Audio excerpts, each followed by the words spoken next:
Okay guys, I'm gonna show you real quick how to do your in-cab inspection. Your in-cab inspection is part of your air brake test.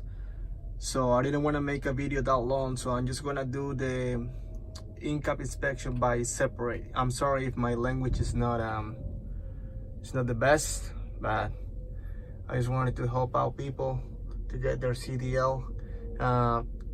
The preparation for your test is it's very long and very it looks difficult. It's not really that difficult, but it is very long, so I'm gonna have to do it by sections. So what I recommend for people when they're gonna do their in-cab inspection is you have to work your way out from the top to the cabin to the bottom.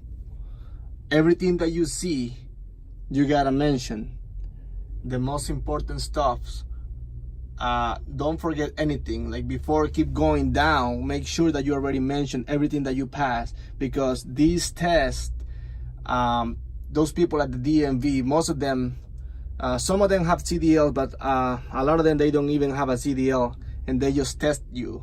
They know the manual, they know how it works only on the paper, but none of them can, none of them can even drive. So those people want to act tough and they want to scare you and make you feel insecure about yourself. So you gotta mention everything. If you happen to forget at least one thing, they can fail you for that. So with no more words, I'm just gonna start with my in-cab inspection, and later on I'm gonna do a video with how to do the entire air brake test without mentioning the in-cab, which is what I'm doing now. It's a part of the air brake test, but it's a little longer. So you are going to start your way from the top to the bottom, and you're going to mention your sun visor. Things that you have to remember all the time is properly mounted and secure, no cracked, bent or broken, and good working order. Always remember those three things, because you're going to mention that in every single stop that you point at to your inspector. So first you're gonna go with your sun visor. My sun visor is properly mounted and secure. It's not cracked, bent or broken, and it's in good working order. And as I work my way down, I mention my windshield. My windshield is properly mounted and secure. It's not cracked, broken, or missing. It's in good working order. If my windshield happens to have a crack more than 1 inch, my truck will be put out of service. Then I continue with my wipers. My wipers are properly mounted and secure. They are not cracked, bent, or broken. They have good rubber and good tension, and they are in good working order. Then you look to the sides and you focus on your mirrors. You gotta mention your mirrors and tell them that your mirrors are properly mounted and secure. They are not cracked, broken, or missing. They are in good working order. They're clean, and they are free of any illegal stickers that can obstruct your view, and they are properly adjusted to your view. You can see the inspection sticker on the windshield. You gotta mention that and tell them that it's up to date, so your truck is good to go and legal to be on the street. So then you gotta mention your dashboard. You just say that your dashboard is properly mounted and secure. There has no debris on it. It's in good working order. You mention your steering wheel. My steering wheel is properly mounted and secure. It's not cracked, bent, or broken. It's in good working order. My steering wheel cannot have more than 2 inches of free play, or my truck will be put out of service. You gotta mention your gauges. Tell them what are each of the gauges are for. You gotta mention your primary and secondary air gauge, your fuel gauge. This is my speedometer, which measures the speed of the truck when I'm driving. You gotta tell them what's for. You know what I mean. This is your tachometer, which measures the RPMs of your truck, helps you to shift. This is my water gauge, which tells me how much coolant I have in my how much water I have on my engine. And that one right there at the corner is my oil gauge, which tells me how much oil I have on my engine. You also gotta mention your 2 parking valves. My parking valves are properly mounted and secure. They are not missing any pieces. They are in good working order, and they are not leaking.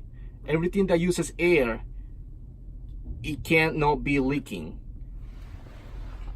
You also, well, my truck is off now, so when you're actually doing this, your truck gotta be on. So I'm gonna mention that in when I do the air brake test. Okay, so my truck is on. So only just to mention you that I was forgetting about the lights. You gotta mention your lights and turn on your lights. Tell them that they're working properly. None of your lights are broken. You gotta mention your signals. Right signal, good working order. Left signal, good working order. You gotta put your hazards. Tell them that your hazards are working properly too. You already mentioned your light. You also have to mention your heater and your air conditioner. You gotta turn them on and let the instructor know that it's working. So just touch the vents and feel the air. Everything is a show, guys. So don't be ashamed. The more you mention, the better. Don't forget those things. They're very, very important. Okay, I keep coming down. I'm gonna mention my gear shifter. It's properly mounted and secure. It's in good working order. It's not cracked, bent, or broken. It has no illegal welds. And the T-bar or gear selector is in good working order. And again, it's not leaking. This uses air. It cannot be leaking. You keep going and you mention your pedals. Your pedals are in good working order. They're properly mounted and secure. And there are 3 different things that you're gonna mention about your pedals. You say your clutch is in good working order. And it cannot have more than 2 inches of free play. You mention your brake pedal and you tell them that it's in good working order and it's not leaking. You work with air brakes, so it cannot be leaking. You use air to brake your truck. You mention your fuel pedal and tell them that it's in good working order and it's not sticking, so the pedal is not getting stuck and making you get into a crash or something. You even have to mention your floor. Just tell them that your floor is properly mounted and secure. It has no holes, no debris on it, nothing that can go under the pedals and difficult your ability to drive. You also have to mention your seat belt. Tell them that your seat belt is properly mounted and secure. It latches properly. It has no dents, no cuts, rips, and it's in good working order. You don't forget your papers. In this case, I have my papers here because my truck doesn't have a glove compartment. It's over there. But usually when it's in the middle, you mention that in the middle you have your papers of the truck, the registration, insurance, and everything that you gotta show to the DOT inspector if you get pulled over. And also in your glove compartment, you need to have 3 spare fuses. That's what you gotta say. Let me see if I'm not forgetting anything. Also, you take your time. They are not rushing you. This takes about 15 minutes. I'm doing it a little bit fast. If you can do it a little bit slower, it's much better for you.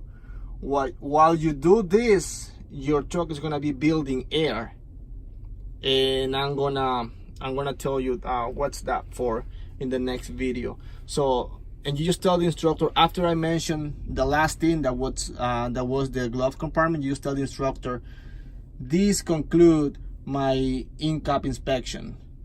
That's it. Then you continue with your with the second part of your air brake test.